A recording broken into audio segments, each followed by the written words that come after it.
Good afternoon, ladies and gentlemen. Welcome to this meeting of the Haltom City Council.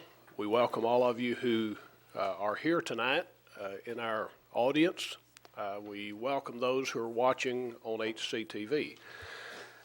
We begin tonight with an invocation and pledge. We'll ask you to stand while Councilmember Reese leads us in the invocation and the pledge.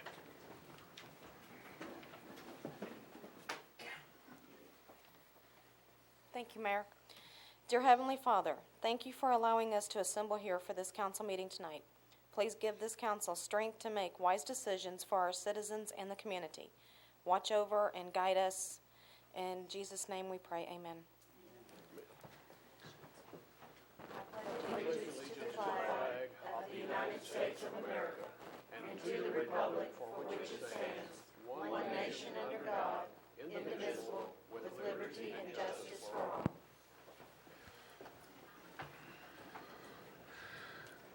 Before we get into the first section of our meeting tonight, that is the presentations, I want to welcome the new reporter we have from the Star-Telegram who begins tonight covering Haltom City, and that's John Kirsch. He's back over here wearing the blue shirt. I'm sure you'll be seeing him around. We appreciate having Ellen as our reporter covering us for the last couple of years, and she has gone to another assignment, and John has been assigned this area, and so John, welcome. Presentations, 2004 Neighborhood Christmas Decorating Contest. Mr. Muir, you want to introduce this item? Our Public Information Coordinator, Fran Burns, is going to be dealing with this item. Thank you very much, and thank you for allowing us time to do this evening. I'm going to turn this portion over to one of our board members who happens to be the chairman of the Neighborhood Decorating Contest, Mary Spencer. So, Mary?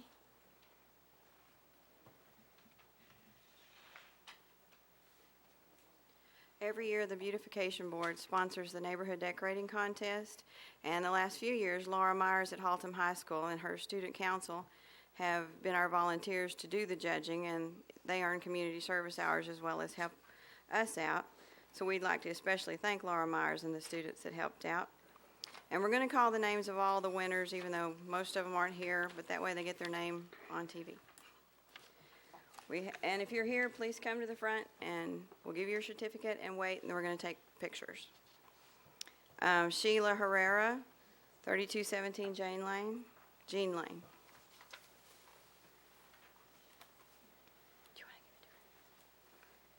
Ronnie and Claire Barnes, 4913 Stanley Keller Road. Chong Pham, 5763 Fall Creek Court. Ozzie Allsbrook, 5812 Starlight Court. J.R. Vassar, 5708 Marlene Drive. Mark Reese, 4121 Field Street. Joe Pike, 3921 Emerald Oaks Drive. Donna and David Amon, 6017 Western Creek Court. Wayne Wright, 5224 Vicky Street. Alfred and Ovella Russell, 5112 Walthall Street. R.B. Hudgens, 3216 Haltom Road. Dale Clark, 3208 Haltom Road. Debbie McConnell, 3273 Earl Drive. David Cervenka, 4404 Parish Road. Michael Fletcher, 5701 Christie Street. Herschel and Paulette Johnson, 4405 Starlight Drive. And James Stevens, 4936 Tracy Street. We're going to take a quick picture, and we have some refreshments for you guys out in the hallway, and we congratulate you on doing such fine work.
I want to thank all of you for those beautiful decorations. I know I drove around over the city during the holiday season, and a lot of people went to a lot of effort to make their yards and their homes and their neighborhoods look nice, and we really do appreciate that. And thank you, Ms. Burns, for your presentation. Our next presentation tonight regards Crime Web, and Mr. Muir, you want to introduce this item, please? Sergeant Steve Irvin is going to address the council and the citizens about crimeweb.net. Thank you, Mr. Muir, Mayor, Council, and citizens of Haltom City. I'm here today to introduce a new service called CrimeWeb. CrimeWeb is a service that helps the police department communicate with its most important asset, which is its citizens. At the police department, we realize the importance of involving our citizens in crime fighting and more specifically problem solving in our community. I believe that this partnership will be further developed by this service. CrimeWeb is an internet-based method for the police department to provide information to our citizens. The service is free and allows citizens to receive information that is important to them and their community. CrimeWeb is an excellent way to inform the citizens about different things from community events to alerts about specific crimes. This service will provide basically 6 different types of alerts.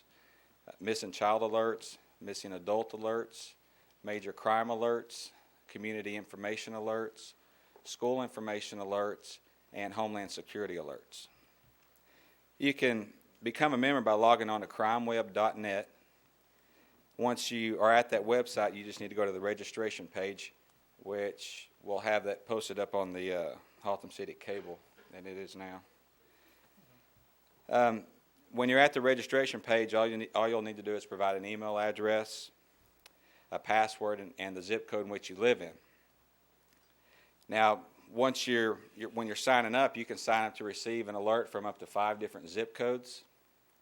Or, if you choose, you could enter a zip code with up to a 50-mile radius around that zip code. The only other thing you'll do is then decide what kind of alerts you want to receive. And the ones that I mentioned, the 6 that I mentioned, you can receive one or all of them. One thing you can do if you are wanting to know more about it, there's more information will be on the city newsletter coming up soon this February, and also on the City of Haltom City website. Now, we've already got some positive results with CrimeWeb, which was very nice since it's a very new thing, and we have limited amount of people who have been exposed to it, but we recently had a missing child runaway that was recovered directly because of a tip from CrimeWeb. So this is just an example of how important our citizens are to crime fighting and problem solving, and that's to really provide what we need to do in this community. Our citizens are very, very important to that. I also want to let you know about another part of that, which is a group function of CrimeWeb. Now, a citizen right now, if they go to the website, they can sign up to receive their alerts for their area.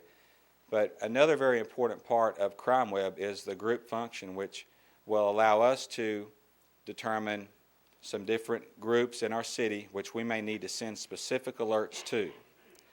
Now, we're going to be collecting this information over the next several weeks, so what we'll be doing is contacting businesses and trying to get their email addresses to help include them in certain groups. For example, we may have a group that specific types of businesses like car lots, restaurants, apartment complexes, banks, and so on. We also may have groups that are separated by the main corridors in the city, like 121, Northeast 28th Street, Belknap, Denton Highway, and so on. What we can do here is focus in on certain types of crimes in certain areas. We may have specific information that might be very, very important for a owner of a car lot to have about someone who is doing test drives and stealing cars. It could be something that's very important for their safety and also to protect their business. So we want to get information out specifically at times to these groups. So I encourage all business members in the city to provide their email address for us to add to this alert system. You will likely be contacted by if you own a business, one of the volunteers in police service, we call them the VIPs or the VIPs, I guess. you'll be contacted. They're going to be helping us to make these phone calls to get this information, because it takes a lot of time to call and contact all the businesses. So they're very important to us, and we appreciate their help. So if you have any questions about being contacted in your email, and if you at all feel uncomfortable, then feel free to contact the police department. You can contact me directly, speaking to the business owners of the city, and you can contact me at 817-222-7077, and I'll be glad to enter that for you directly. That's really all I have. If you have any questions or... Any questions for the sergeant by members of the council? I appreciate the report. I think this is a very positive program. It's a step forward for us to be able to use technology and the internet to provide information to our citizens, and not just provide information, but also to be able to interact in an area that all of us are concerned about, and that is the crime or whatever may be happening in our neighborhoods. So we appreciate the report tonight. Thank you. Anything from the city manager's office? Okay, we move then to announcements, and we have a number of announcements to be made tonight, and we will begin with our public information officer, Fran Burns.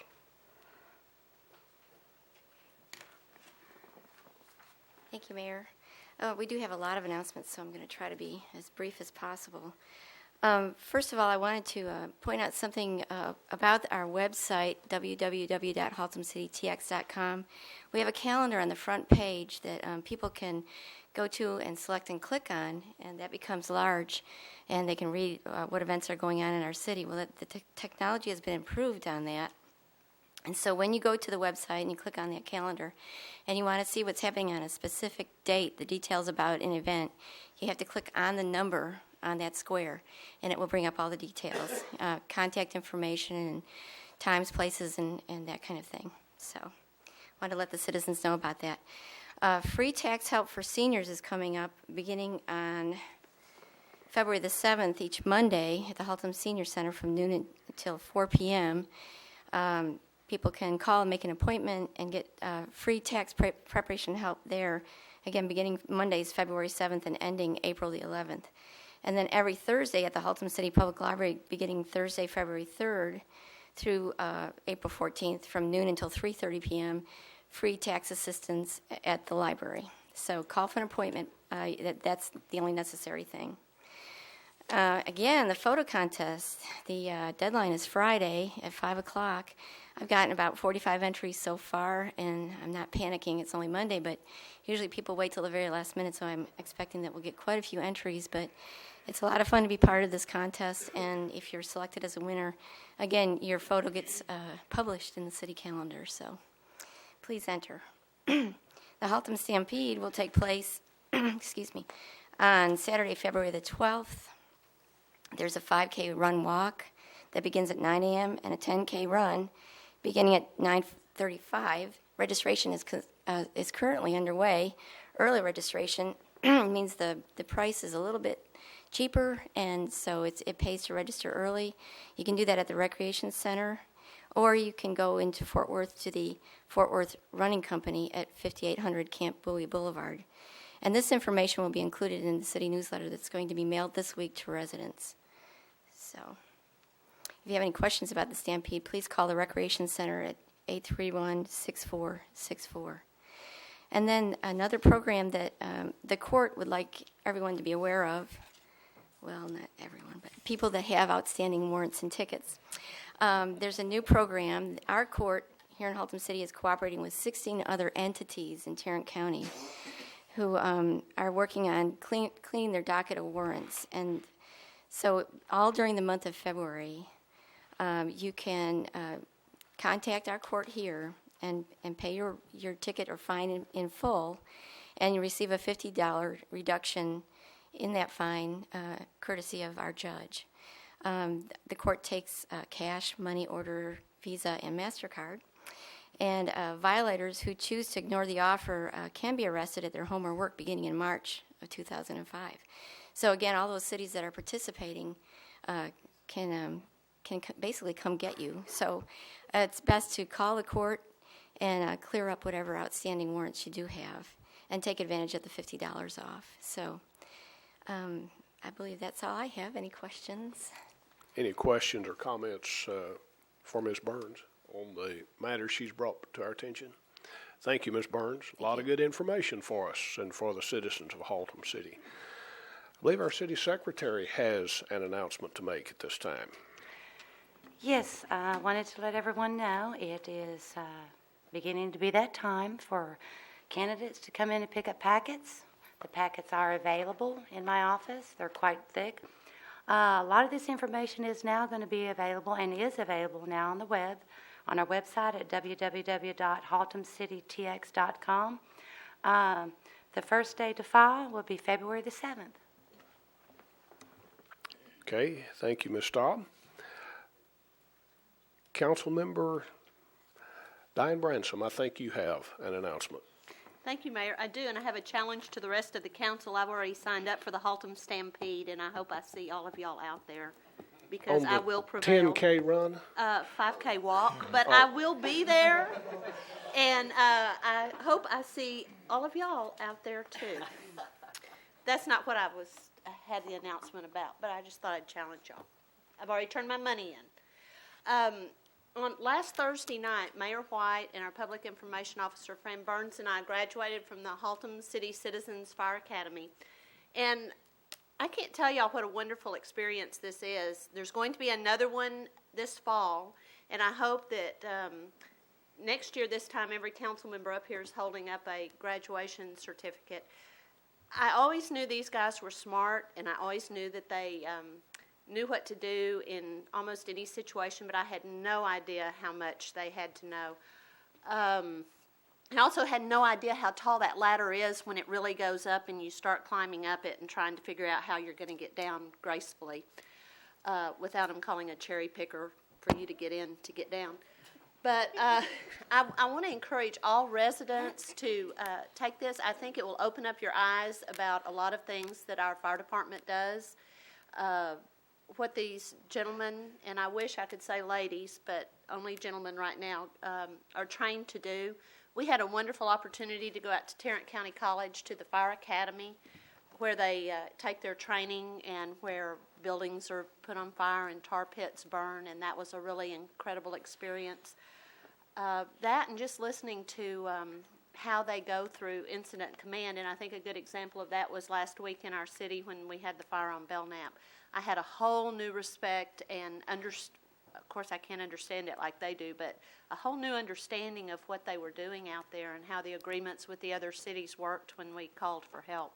So please, you all, set aside some time this fall and consider going to the Fire Academy. It is wonderful. It was great to get to know some citizens in that class, and we shared a lot of good food, very good food, and some real good times. And be sure you climb the ladder, and hopefully you'll get up there further than I did. Well, I think the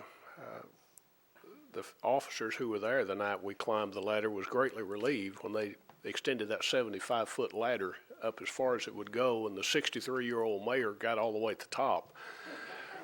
When I got back on the ground, I heard somebody sigh relief, and it wasn't me. So that gives you a whole new perspective. We didn't have the air packs. We didn't have all the other things on as we climbed that, but that's just one small part of it. But the Citizens Fire Academy was a great experience. And I hope every one of you in the audience, and I hope everyone in our city will be able to attend. I've been through the Citizens Police Academy 2 or 3 years ago, and it was an outstanding experience for me as well. So thank you for that report and that challenge to other members. The challenge he's referring to is I challenged him to climb to the top of the ladder, and he won, and I didn't. Well, I thought that wasn't the challenge I was referring to. The challenge to other members of the council to be a part of that as well. Okay, we move to Councilmember Jim Sutton. I believe you have an announcement. Sure do, Mayor. Thank you. One of Haltom City's businesses, Clownburger, owned and operated by Bill Louthan, will be holding a fundraiser for the tsunami victims this coming Saturday from, I believe it's 11 to 6 p.m. They'll be serving a hamburger or cheeseburger, fries, or drink for a $5 donation. And all of this money will be donated to one of the organizations that are bringing relief to the tsunami victims. I believe that when I talked to Bill this morning, he was saying that Red Cross was one of them that he was considering, and Save the Children the other one. Clownberger is located at the corner of Haltom Road and Stanley Keller at 5020 Stanley Keller Road. And so if you're out and about this Saturday, oh, by the way, and Bill will be taking donations throughout this week, too, for that effort if you want to just stop by and get a hamburger. But I encourage you to go out there and support our Haltom City business. We have one other announcement we need to make today. And we have someone in our midst that's about to mark another year. He's been very quiet about it, and we've had a cake in the back there for him. But our mayor is about ready to turn another year. Now, I wouldn't give it to just anybody to guess his age, because the last time someone tried that, it was whenever Calvin asked a group of elementary school students to ask, oh, how old do you think I am? And some of them said back, 80. Now, I don't think that's entirely true, but you may have caught a glimpse or a hint of how old he is by what he said just a few minutes ago. Anyways, we want to wish Calvin, our mayor, a happy birthday tomorrow.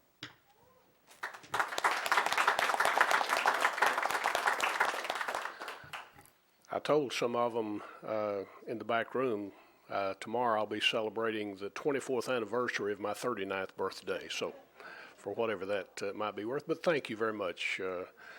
I appreciate that. We move now to the monthly financial report for December 2004. Our finance director, Joel Welch, is here to give us the news. Thank you, Mr. Mayor. Enclosed in your packet and on time for the first time this fiscal year is your monthly financial report. We finally got to the point where we're in the position with the year-end close and a few other things to be on cycle, and we'll be getting them out to you by the second council meeting each month henceforth. As I mentioned, this is the December report. It is the third month of the fiscal year, the conclusion of the first fiscal quarter. The executive summary appears on pages 1 through 5. I have mentioned before in the past that it was 1 through 4. We've now added an extra page to the summary so that we can begin to hold or give briefing information on the progress of the drainage utility, and we've also added a section containing some of the details of the performance of the investment portfolio. In the past, I've provided that information verbally, and now we're going to have some written notes about it for the council to read and study as well.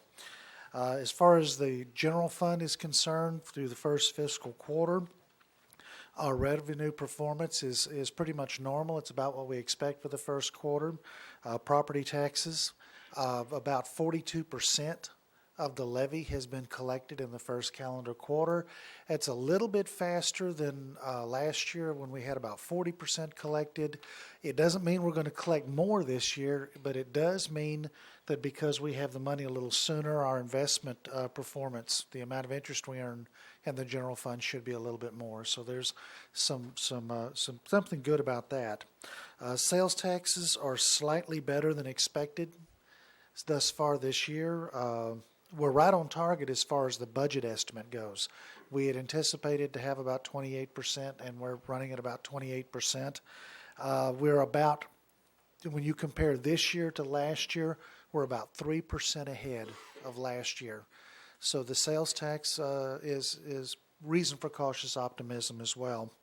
Our expenditures at the end of the first quarter are at 27% of the budget. That's a little higher than the 25% amount we finished for the year, but that is a relative measure because there's a number of acquisitions that are made earlier in the year, a number of expenditures that are made early in the year, and because of those expenditures, which are made for the entire year, sometimes the expenditures will run a little faster in the first quarter. That'll level out over the course of the year, but we're about where we should be as far as expenditures in the general fund.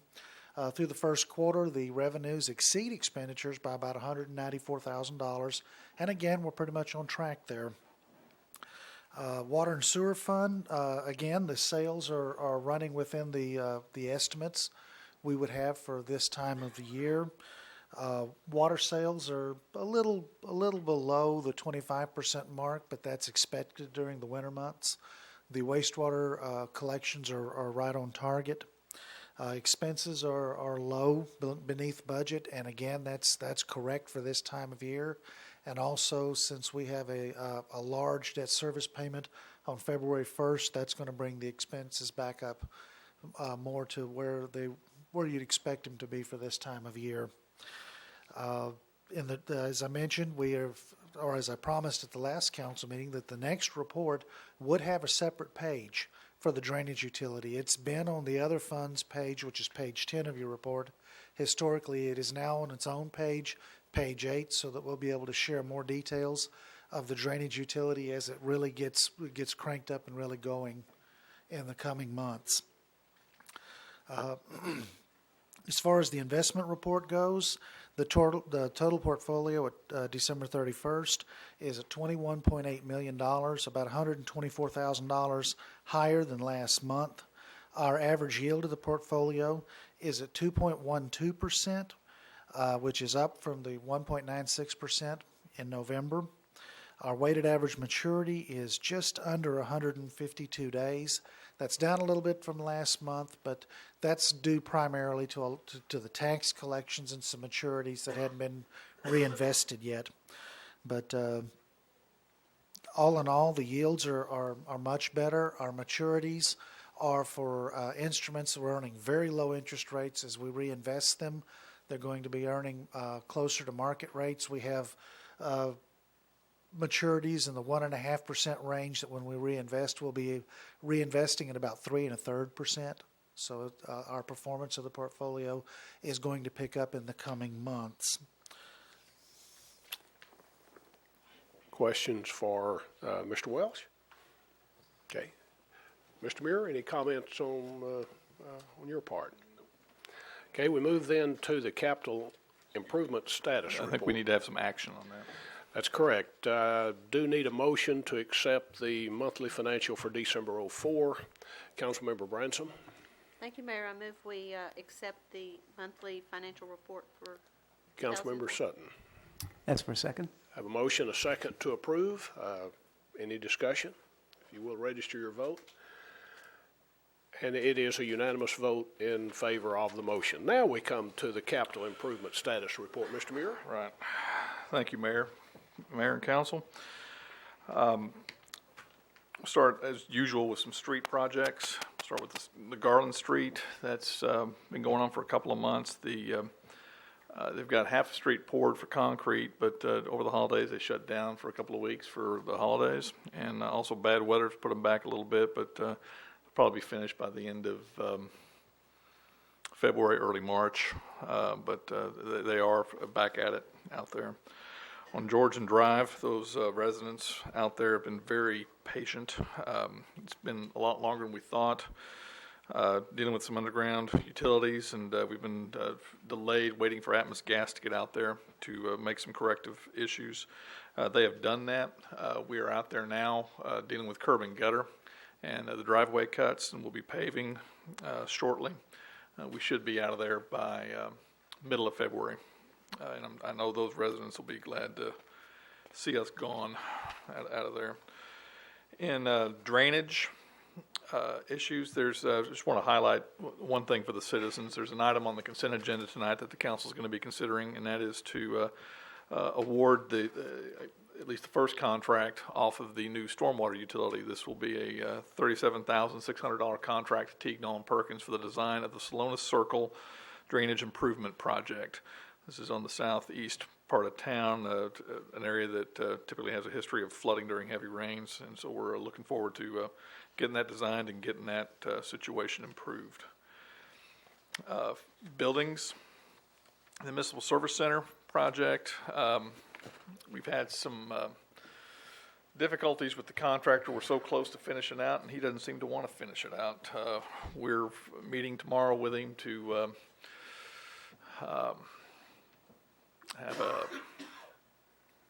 have a difficult meeting, I guess, to get it done, or we're going to have to do something else. So, there's still some punch list items that just can't seem to get finished out. But it's the product, the finished product that's out there. It's very good. If the citizens haven't seen it, they do need to go out there and visit it. We're excited about it, but we just need to finish that thing up. The rec center, the repair and rework of roofing trims and gutter systems that have been a long issue with us, they've been completed during the two most recent rainstorms. I know we haven't had a rainstorm in the last couple of weeks, but we have had them in the last month or so. They proved to have no leaks. The building had no leaks. We still have a water test to do out there, a substantial water test to do to make sure, but we're fairly confident that will pass. Interior finishes, which include VCT tile, ceramic tile, wall carpet, vinyl wall coverings, ceiling tile, doors, hardware, carpet, sports fixture, they've all been completed. Contractors working on punch list items. Electrical contractor that I've briefed y'all on the last couple of months, dealing with some electrical issues. Those things have not been completed, but they've been somewhat resolved in that the power is up and on now. The generator should be here in the next week to 10 days to deal with some emergency functions. The poles that were stolen back in December or November, I forget which month I reported that on, to remind you that these are 12-foot poles that were going around the perimeter of the building. The day before we were going to install them, they were stolen.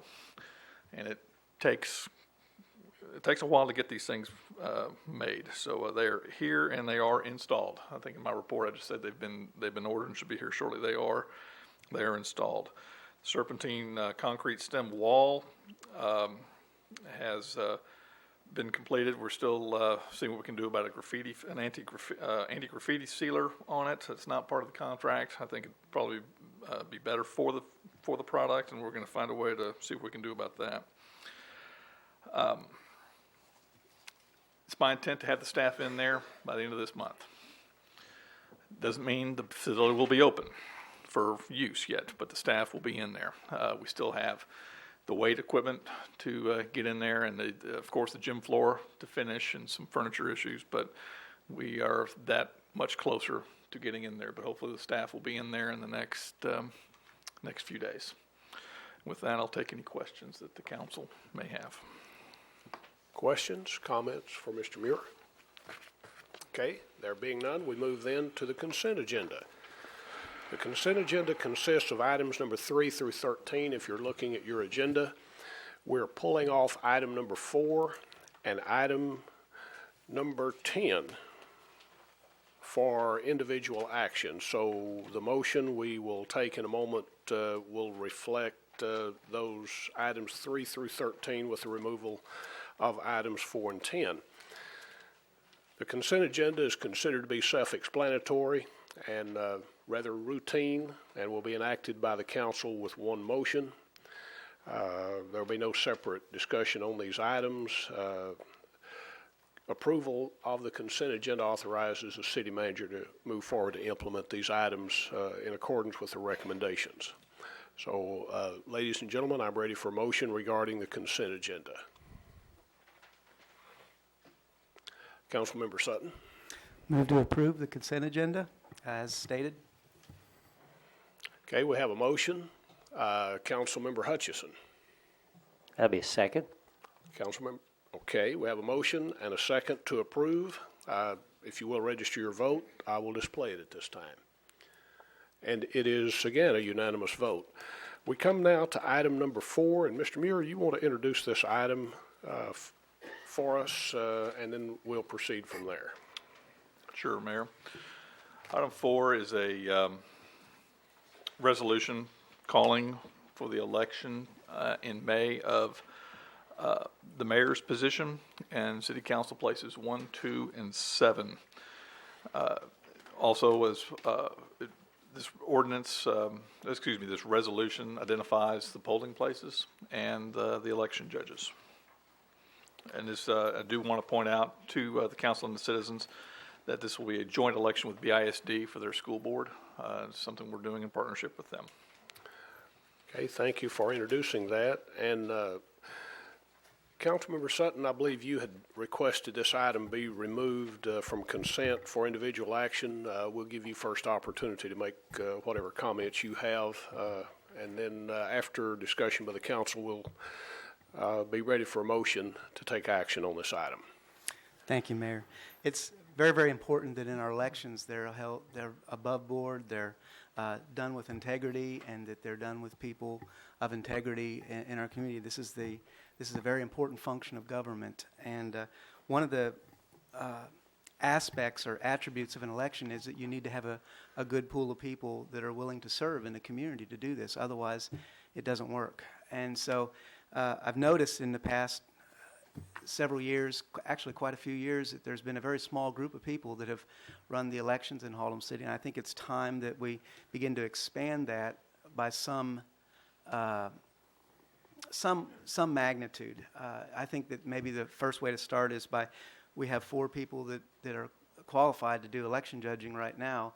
Maybe we should expand that to 6 people and begin rotating them from time to time so that we keep continuity in the elections, but yet we have people that can fill in and do it in a professional manner. And I think that that's just in keeping with the spirit of why we have audits. We change the audit committee from time to time just to keep it to where there's a pool there that we can draw upon, and not just be depending upon one entity for that function of government, which I think is arguably one of the most important protections for our freedom as an election that is run with integrity.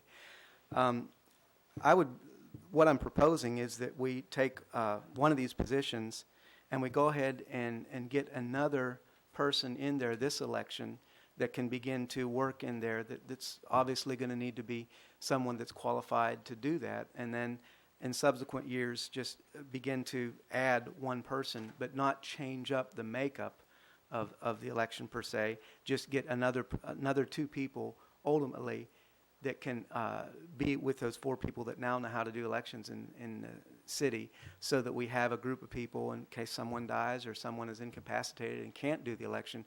It's not a crisis in the city. In other words, it's future planning so that we make sure that we have enough people that can do this and carry this forward in our city. Okay, further comments by other members of the council before I call for motion. Councilmember Lanford. Thank you, Mayor White. Well, I just wanted to concur in what the general train of thought here that Councilmember Sutton has brought forth. That I think it is important to establish some continuity and some experience in the election judges, and certainly support that for the ongoing and smooth ongoing ability to run our elections and have some experience in all ways available to run the elections, and certainly look forward to that process taking place and getting some folks involved in the process that are not currently involved, and that get the benefit of the folks that we've got there currently that have done an excellent, outstanding job over the years, and certainly can help train and give the benefit of their experience to some new folks.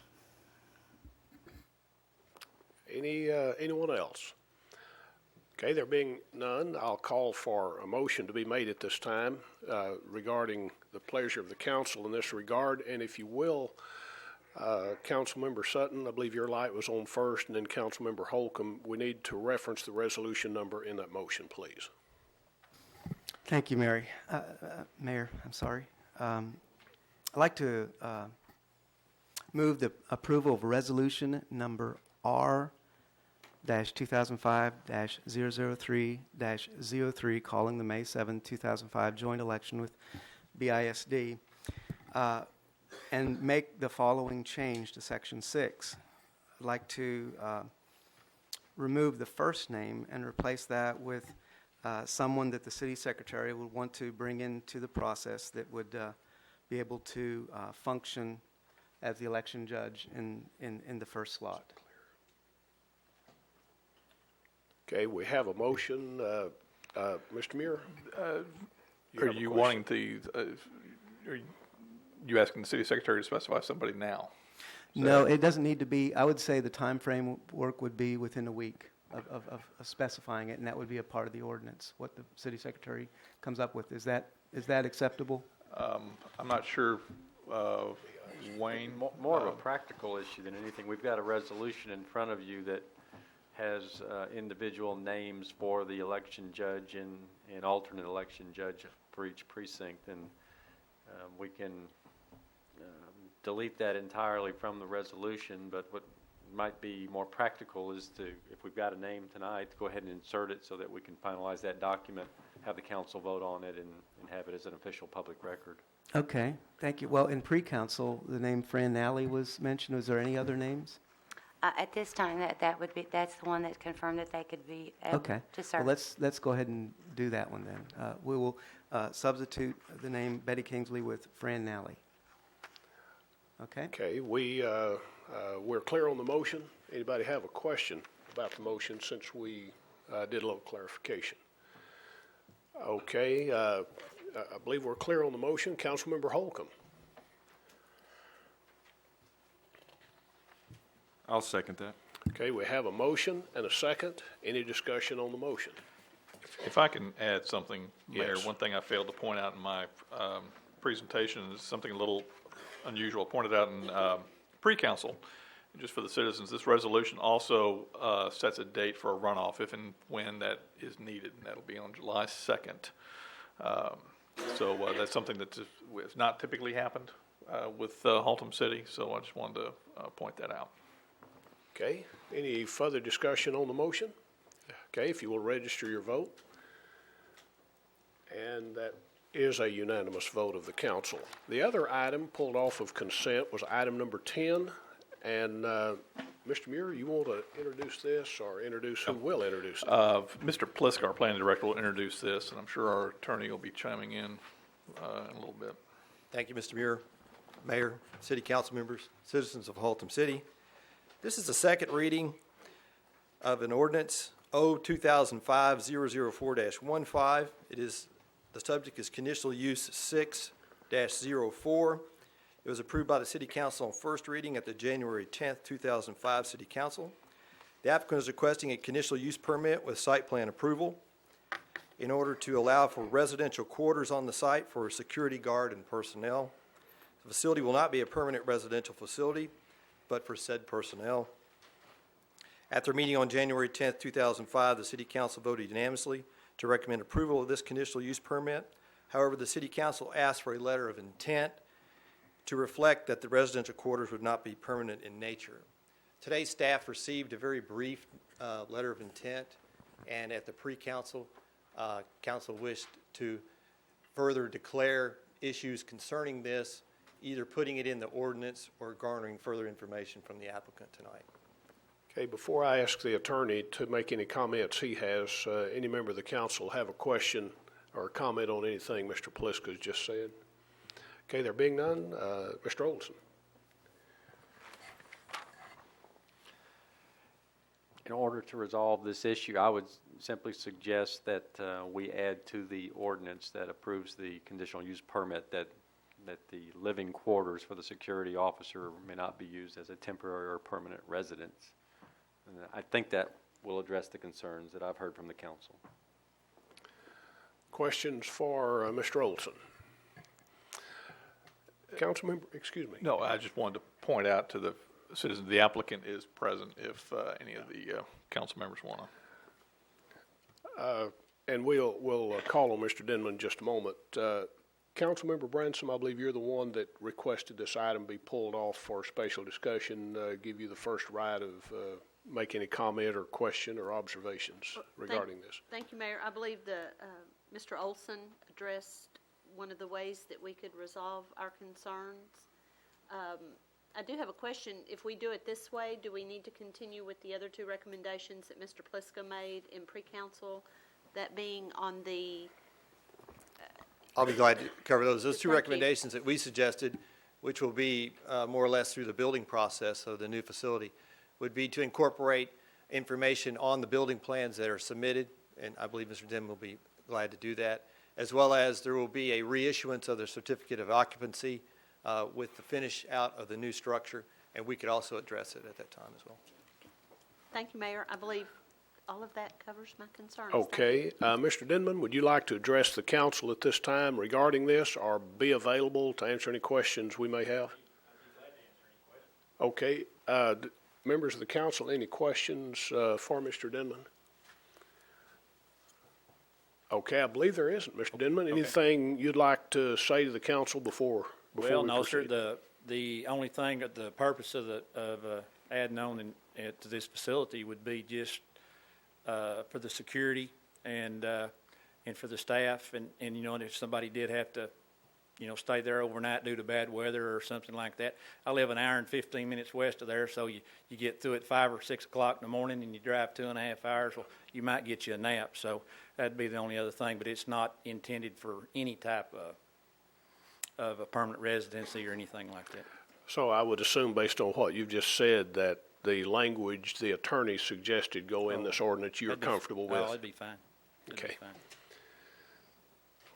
Councilmember Hutchison.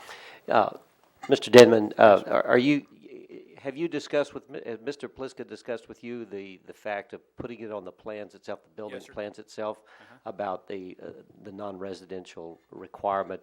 The letter was so short, and I don't know if you fully understood what we were talking about when we asked for a letter of intent about not having it as a residential, as a permanent residence for that spot. And that's not the intention. Just if we need be, that would be all. It would not be intended for a permanent residency. Councilmember Branson. Thank you. And Mr. Denman, I also just wanted to say something else, and this wasn't directed at you personally. My understanding is that a conditional use permit follows the property. So if you ever should choose to sell the property, although we understood that was your intent, we wanted to be sure that intent stayed with the property through that time. That was part of the concern with the way this was written. Okay. Okay, anything further? Okay, thank you, Mr. Denman. Thank you. Mr. Pliska, you have anything further to add before I call for a motion on this item? No, Mayor. Thank you. Okay, I'm ready for a motion at this time regarding item number 10. And again, if you'll reference the ordinance number. And I think Councilmember Lanford his light came on first, and then Councilmember Hutchison. Thank you, Mayor White. Which ordinance number is it, James? Is it the first one or this, or the CU? Is it the whole thing? Okay. It'll be just the ordinance number at the top right. Okay. Okay. All right. Well, then, I just want to make sure I got that part right. So we're all on the same page here, and especially me. Recommend approval of ordinance number 2005-00415 with stipulation that residential quarters will not be used either temporary or as a permanent residence. Okay, Councilmember Hutchison. Yeah, I was going to make the same motion, and I'm glad that Mr. Lanford got that right, so I will second that motion. Okay, we have a motion and a second. Any discussion on the motion? All right, there being none, if you'll register your vote. And that is a unanimous vote in support of the motion. We move now to the next two items on the agenda. Those are public hearings, the first of which, item number 14. Mr. Pliska, would you like to introduce that at this time? Thank you, Mayor. This item is a rezone of a portion of a property. It is Lot 1, Block 1 of the Agricultural Insurance Edition and locally known as 5500 Lower Birdville Road, and it contains approximately 1 acre of land. The site is zoned SF1, single-family residential. This is on the north side. The applicant is requesting a zone change from the SF1 district to the M1 industrial district in order to bring the property into compliance with the city's zoning ordinance. Currently, the property has 2 zoning districts on a single piece of property. Therefore, it is a split zone piece of property, with the northern half being SF1 as indicated before, and the lower half M1. Zoning change will require an amendment to the city's land use plan. This is true and has been noted before the planning and zoning. It has not been noted on the agenda item, however, but has been discussed in the packet, and it is therefore in the ordinance. The city's CLUP shows this as a residential piece of property on the northern portion. So therefore, amendment would be in order should you choose to pass this. At their meeting on January 11, 2005, The Planning and Zoning Commission voted unanimously to recommend approval of the zoning change request with the CLUP amendment from the SF1 Single Family Residential District to the M1 Industrial District for the City Council to hear.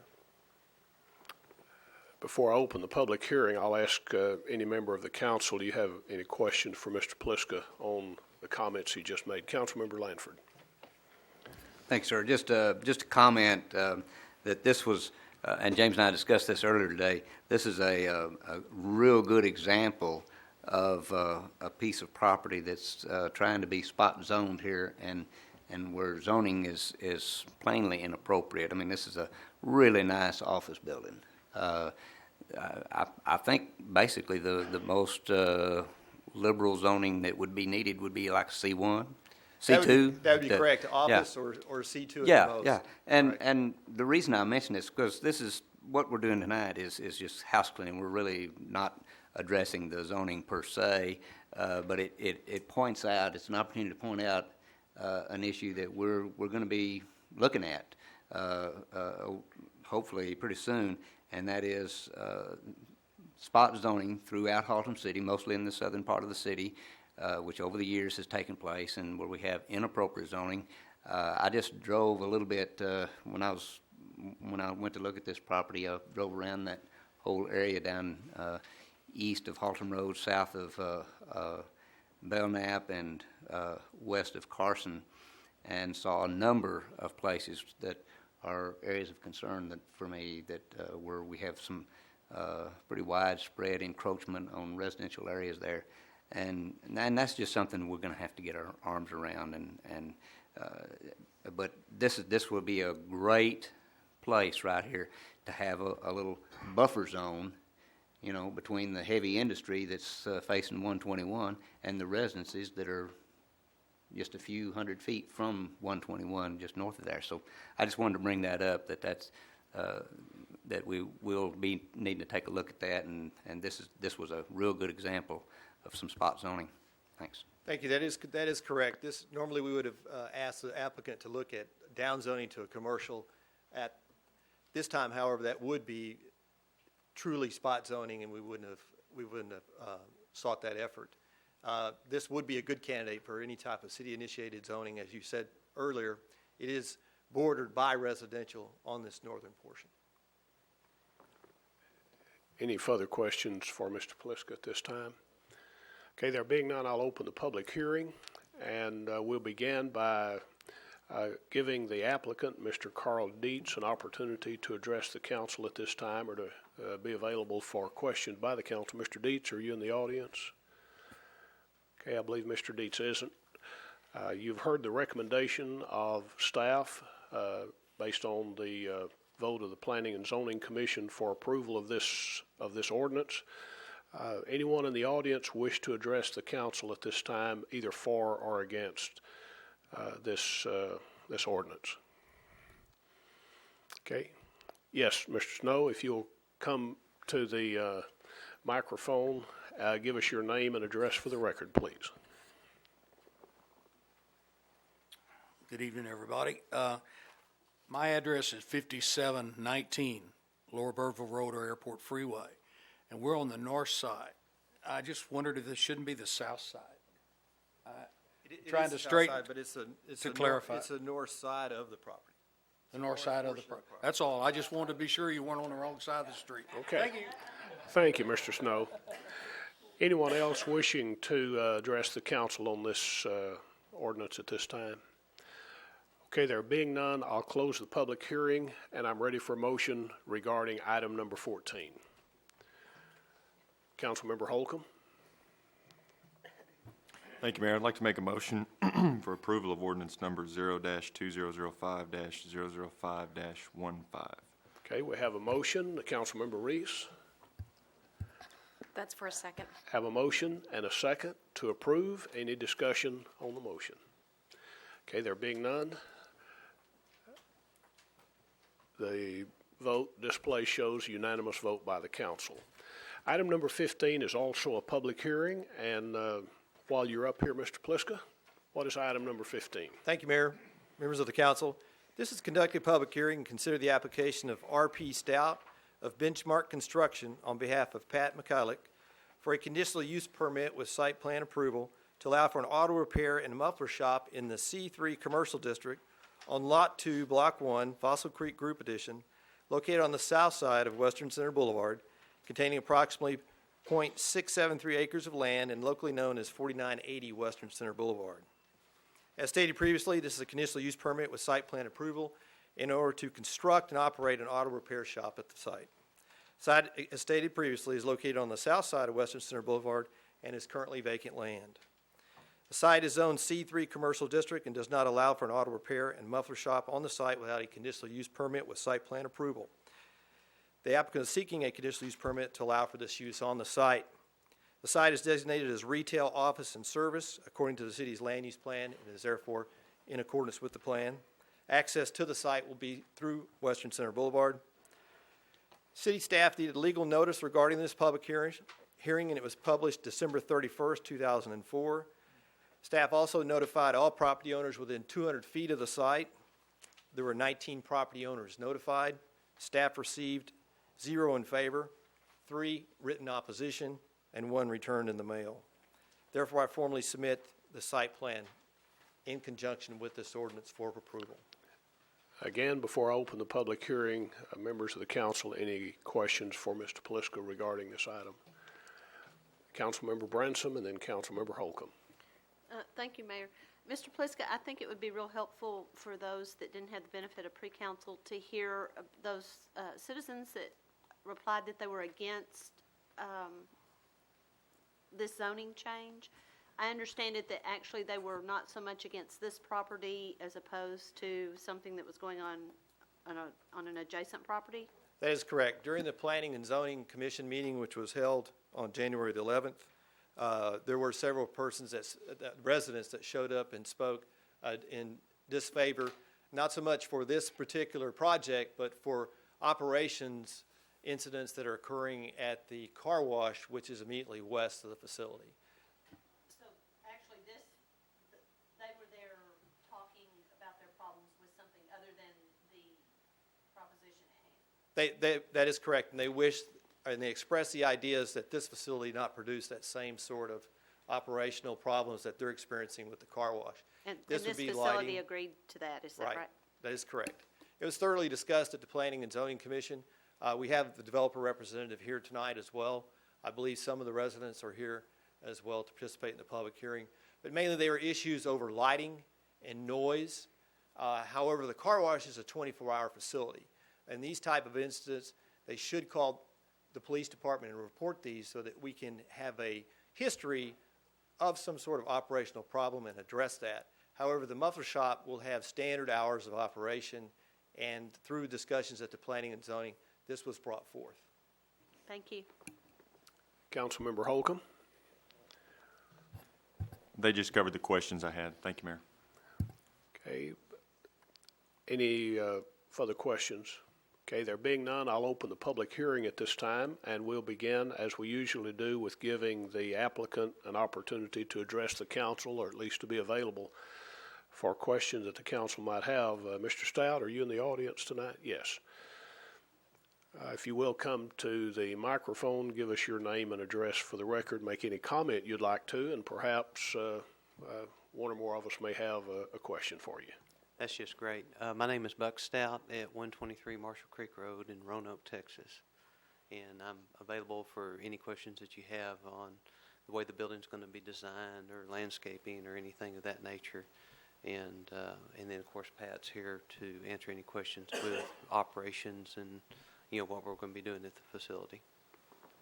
Okay, any questions for Mr. Stout? Councilmember Sutton. Thanks, Mayor. I understand, based on attending the P&Z, that this is going to be your first development, and so understandably, you're probably going to be pretty proud to make it very, very good. Yes, we're very excited.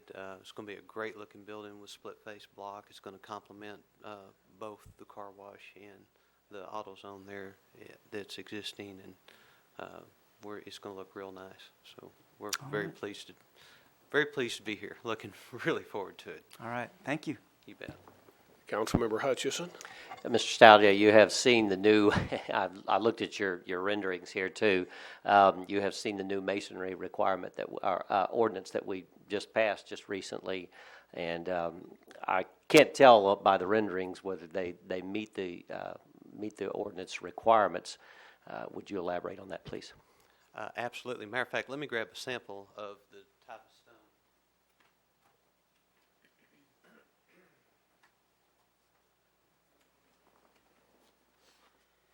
These are the different, of course, these are smaller samples. They come in 8 by 16 stones, and the different colors is what we'll use when we build the building, so it's real complementary.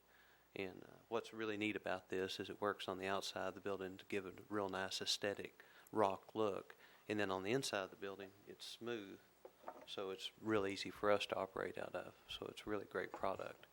And then it'll be a parapet building, and you won't see the roof, it'll be hidden. So it'll look real pretty. Your hours of operation will be normal hours of operation for businesses of your like auto repair business. Approximately what, 8 in the morning or 7 in the morning till 7, 6 o'clock? Right. Generally it's 7 to 7, and the first hour and a half, people are just bringing their cars in, and then they're getting their ride to work, and then we work on them in the building during the day, and then they come and we're available there till 7 so that they can pick up their vehicle. What about security requirements around your building, sir? At night, I know that some of the objections were some of the, not only the noise, but the lighting requirements for facilities around you. How are you planning on handling security? Security will have lighting on the site, but we'll do what's called a photometric study, and that'll make sure that the light doesn't bleed over across the property lines. And how they actually do that, you have a light that faces down, and it has a shield that comes down, and that shield, keeps the apron of the light from going over into the residents. And I'm very sympathetic to the residents on where the car wash is shining light into the backyard. We just won't do that. Thank you very much. You're very informative. I appreciate your You bet. Okay, before you leave, I have just a couple of questions. I would assume there's no outside storage. Cars are not going to be left overnight as a rule, or will there be times? As a rule, there's no outside storage other than the container for the dumpster, which we build that into its own facility. So, which you have to have that. One of the things we're trying to do in Haltom City is kind of raise the bar, and the masonry ordinance that we recently passed is an indication of that. Can you tell us a little bit about landscaping plans you have outside the building? Is that something you've given any attention to at this point? That's a real neat corridor through there, and we want it to start out looking nice, want to keep it looking nice, and I believe I saw your drawing of what your building was to look like. What are you going to do in the way of landscaping? Well, we're going to continue that landscaping buffer across the front, which we're going to align with the car wash. They have 2 easements that are offset, and we're going to align with the car wash. So they'll have landscaping in front of the cars that will be parked face the street. And then you have your drive-through and then the building, and then you have your parking behind the building. And what we've done is we've kept everything as pulled up front as we can to leave the biggest landscape buffer back between us and the residents. And we'll do the real nice landscaping with as many native plants as we can, so that they'll be real hardy, as many evergreens. And then in the back, you have an ordinance that will plant trees across the back property line, and as they grow up and mature, that'll give the residents a lot of buffer from light and things like that. And I mean, this building isn't the fix to the problem at the car wash, but I think when we plant the trees back and put the building there, it will enhance the problems that they're having with that. Okay. Thank you very much. You bet. I believe none of us have further questions for you. Did I open the public hearing a moment ago? Okay. Yeah. Anything else you'd like to? We were looking at the residents' problem, and we're planning on putting in a 3-inch caliper trees at 20 foot on center, because we think with the ordinance calls for 25, is that right? And we think a little bit closer together, it'll kind of give it a solid tree line across there, Okay. which is easy for us to do, and it'll help the residents. Okay, thank you very much. This is a public hearing, and members of the audience will have an opportunity at this time, if they wish to speak either for or against the application of Mr. Stout for this conditional use permit to allow the muffler shop to go in this C3 commercial district. Do we have anyone in the audience who wishes to address the council at this time? Okay, there being none, I'll close the public hearing, and we'll move now to action by the council regarding this ordinance. Councilmember Reese. Thank you, Mayor. I would like to approve ordinance number 02005-006-15. Okay, and Councilmember Sutton, I believe your light was on next. Right, I was putting it on so we could have some discussion before we take the vote. Sure. But I'll go ahead and second Okay. Councilmember Reese's motion. Okay, do you have discussion you wish to, okay, please go ahead. Okay. As I understand, this property, there were some expectations by some of the residents up there. I live up in that neighborhood, and I've heard it from some of the neighbors, that this corridor up there would be maybe office or restaurants at one time. And I think that dream of having it that way is unattainable at this point. And so when we look at this motion here to go ahead and put a business that is really doing a good job of making it fit into the neighborhood, of being an asset to the community and doing some nice development there, I think that's going to be good for the community up there. I think that we have to say that I think there were some expectations for some light office or restaurant, but that's not going to happen up there in that place at this time. Have you heard those too, James? That is correct. The developer tried to market this many, many times and failed to do so. There also has been an elevation problem with the property. They have addressed that with the drainage that they have submitted. So it will benefit the existing businesses that are there and also make for a nice transition with like you mentioned earlier, with the continuation of the landscaping and the 30-foot buffer that's at the back to protect the residential area. So I just want to say thank you for pursuing it, and we look forward to having you in the community if the vote goes well. Okay, any further discussion on the motion we have before us? There being none, if you will, ladies and gentlemen, register your votes. And that passes by unanimous vote of the council. We come now to the Visitor Citizens Forum portion of our meeting, and this is the time that's set aside in our council meetings for any person having business before the council that was not scheduled on the agenda to have an opportunity to address the council. Each speaker must direct comments toward the presiding officer rather than to individual members of the council or staff. Each speaker must limit his or her comments to the subject matter listed on the speaker's request form and must limit his or her comments and must refrain from personal attacks toward any individual. One of the things that was pointed out by one of our speakers last time, and I do appreciate that, is a need for us to be very clear about the time. If one wishes to address the council during this time on the agenda, if you fill out one of the visitors and the appearance before the city council form, the visitor citizen speaker's request form, and get that to us before the meeting starts, you'll have 6 minutes. If, however, once the meeting starts, you wish to address the council without that prior notification, the time limit will be 3 minutes.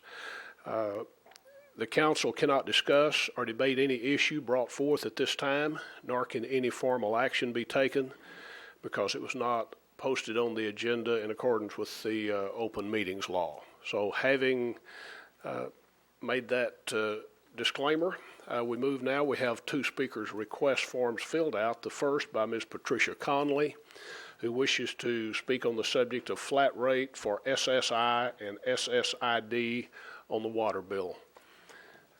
If you will, Ms. Conley, come forward, give us your name and address for the record, and we will proceed.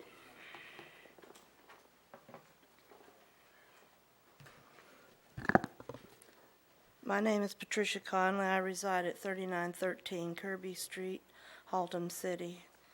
I've been up talking about, I think it's the third or fourth time now, wanting to see if we could get an issue to go with a flat rate setting on seniors with fixed incomes and disability people with fixed incomes. And I've told them about different places that they could go on the website to check it out, that there is some places that have flat rate things. And I was told the last time by Tom here that it would take away from your income. And I was just wondering if he had looked into it anymore.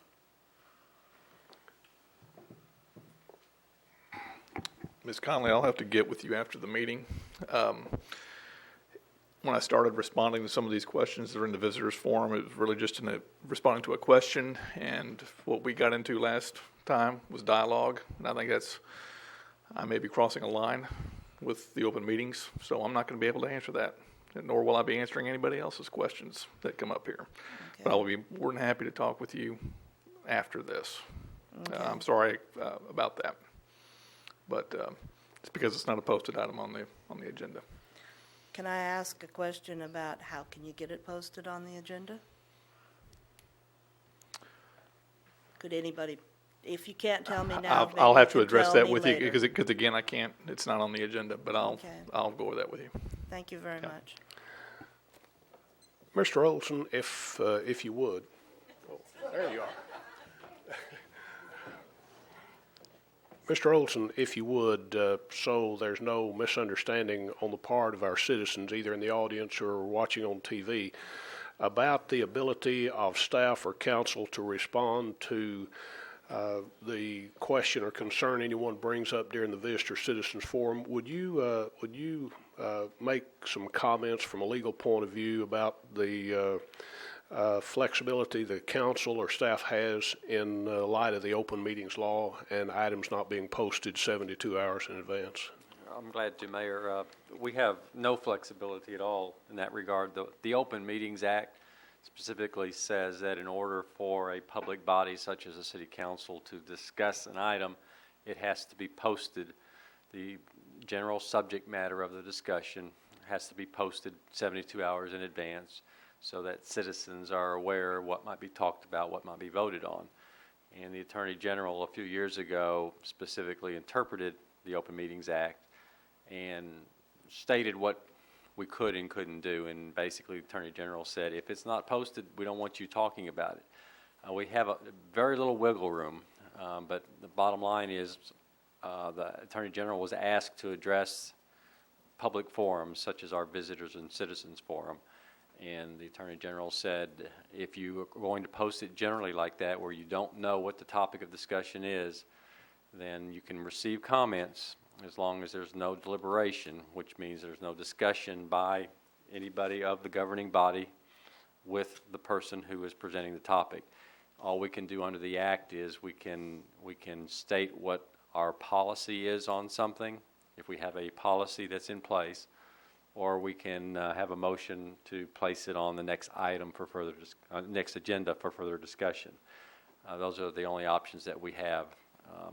Otherwise, if there's a specific topic that there needs to be action taken on, we've got to have it posted on the agenda rather than no posting and just have someone show up and ask for some kind of discussion or action. So as the chairman of the meeting, I have the flexibility to ask or any member of the council has the opportunity to make a motion to place an item on the agenda for the next time, even though that is not posted on the agenda? That's correct. Okay. Everybody understand and in agreement with that? And typically what would happen is simply a council member or you, Mayor, as the presiding officer, would ask the city manager to place the item on the next agenda so that it could be properly discussed by the entire council.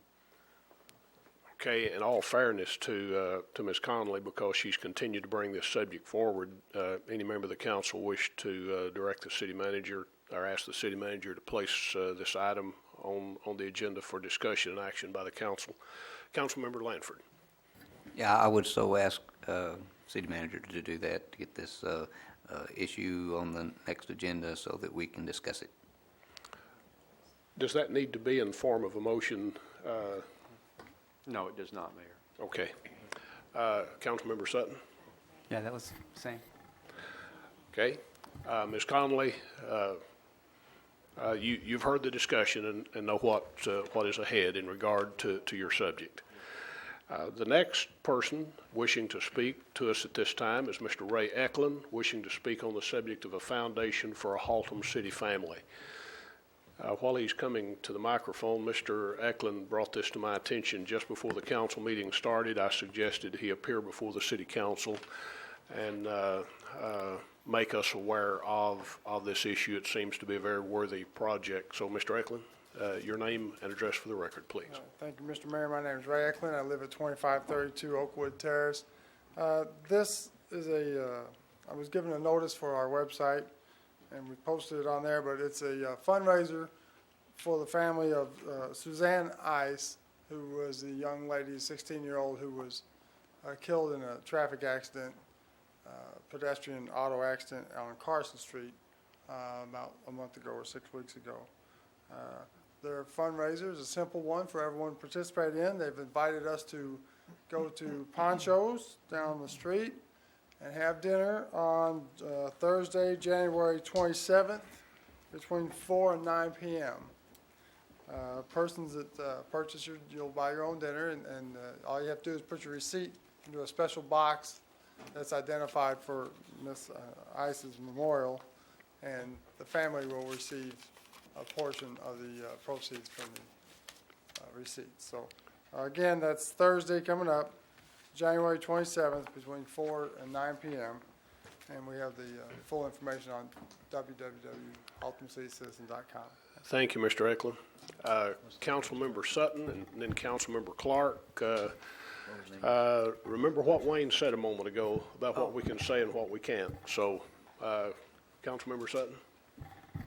Just a point of information, it'd be nice to have the address of Poncho's for those that are in the city that may not know which Poncho's. Thank you, Councilman Sutton. That's Poncho's Mexican Buffet at 6321 Grapevine Highway. Their phone number is 284-7121. That's right down the hill from the old high school and the stadium down there. Thank you, Mr. Eklund. Councilmember Clark? Yes, sir, Mr. Eklund? Yes, do you have these people's address on your website, their home address?